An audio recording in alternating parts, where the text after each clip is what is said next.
Hi అండి, నేను మీ మాధవి. ఈరోజు మనం పినపాకలో 25 ఎకరాలలో పామాయిల్ సాగు చేస్తున్నటువంటి చావా నారాయణరావు గారి పామాయిల్ తోటలో ఉన్నాము. మరి పామాయిల్ సాగు గురించి వారి మాటలలో అడిగి తెలుసుకుందాం. నా పేరు చావా నారాయణరావు. నేను పినపాక వ్యవసాయ క్షేత్రంలో ఉన్నా. నేను ఇక్కడ 24 ఎకరాలు పామాయిల్ తోట వేసాం. ఇప్పుడు 2వ సంవత్సరం ఈ చెట్లు వేసి ఇప్పుడు గెల్లు వస్తూనే ఉన్నాయి. వాటిని మనం తొలగించడం జరుగుతుంది. ఎందుకంటే చెట్టు బాగా లావు కావాలంటే 3 సంవత్సరాల వరకు కూడా గెల్ల తొలగించాలి. ఆ గెల్ల తొలగించిన తర్వాత 4వ సంవత్సరం నుంచి మనం కాపుంచుకోవచ్చు. వ్యవసాయ పరంగా చూసుకుంటే వరి పొలాలు గిట్టుబాటు కావట్లేదు కాబట్టి రైతులందరూ కూడా ఈ పామాయిల్ సాగు చేసి, ఎందుకంటే నూనె గింజల దిగుబడి కూడా తగ్గిపోయింది కాబట్టి ముందు భవిష్యత్తు పామాయిల్కే ఉంటుందని తెలియజేస్తుంది. 2వ సంవత్సరం అండి. ఇది పామాయిల్ గెల ఈ విధంగా వస్తాయి. ఈ అంటే ఇప్పుడు మాత్రం తొలగించాలి, వీటిని ఇంకా తొలగించాల్సి ఉంది, అందుకని ఇంకా తొలగించలేదు. తర్వాత 4 సంవత్సరాల తర్వాత మాత్రం ఒక్కొక్క గెల 30-40 కేజీలు ఉంటుంది. తర్వాత ఇంకా చెట్టు 6-7 సంవత్సరాలకు వెళ్ళిన తర్వాత 40-50 కేజీలు, 70-80 కేజీల గెలలు కూడా వస్తాయి. దీనికి కావాల్సిందల్లా నీరు ఎక్కువ పెట్టాలండి. నీరు చెట్టుకి 200 లీటర్ల నీళ్ళు ఇవ్వాలి రోజుకి. తర్వాత ఎరువు ఎక్కువ వేయాలండి. గొడ్ల ఆవులు గేదెలది ఎరువు బాగా వేయాలి. అట్లే కాకుండా చెట్టు చుట్టూ కూడా ఎప్పుడు శుభ్రంగా ఉంచుకోవాలి. చెట్టు కొమ్మ ఎంతవరకు పోతే అంతవరకు ఈ చెట్టు ఏరు ఉంటుంది. అంతవరకు మనం శుభ్రంగా ఉంచుకుంటూ తోట మెయింటైన్ చేయాలి.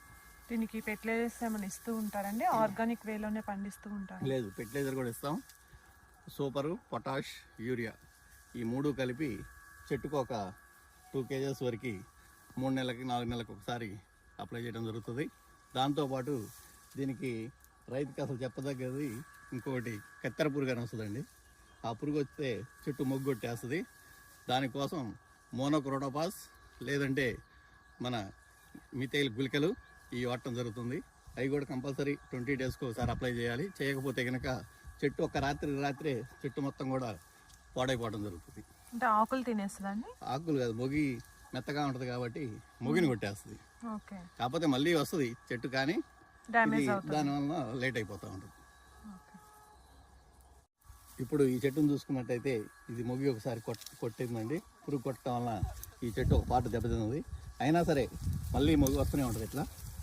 అందుకని నష్టమే ఉండదు, కానీ మనకి చెట్టు గ్రోత్ దెబ్బతింటుంది. అందుకని మొగ్గొట్టే పురుగు రాకుండా చూసుకోవాలి.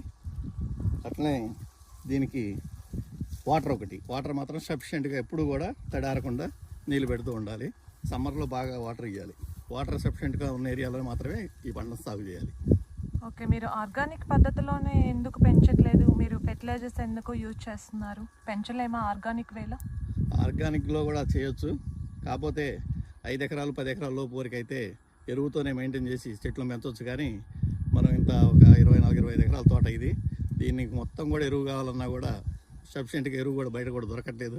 ఎందుకంటే అందరూ పశువులు పెంచడం మానేశారు. ఇప్పుడు ప్రతి ఒక్కళ్ళు కూడా పాలు కొనుక్కుంటున్నారు, కానీ పశువులను పెంచట్లేదు. అదే పశువులు కనుక ఉండి ఎరువు కనుక దొరికితే అసలు ఆర్గానిక్నే దీన్ని పెంచవచ్చు. ఎందుకంటే ఎరువు వేస్తే ఆ గ్రోతే వేరుంటుంది.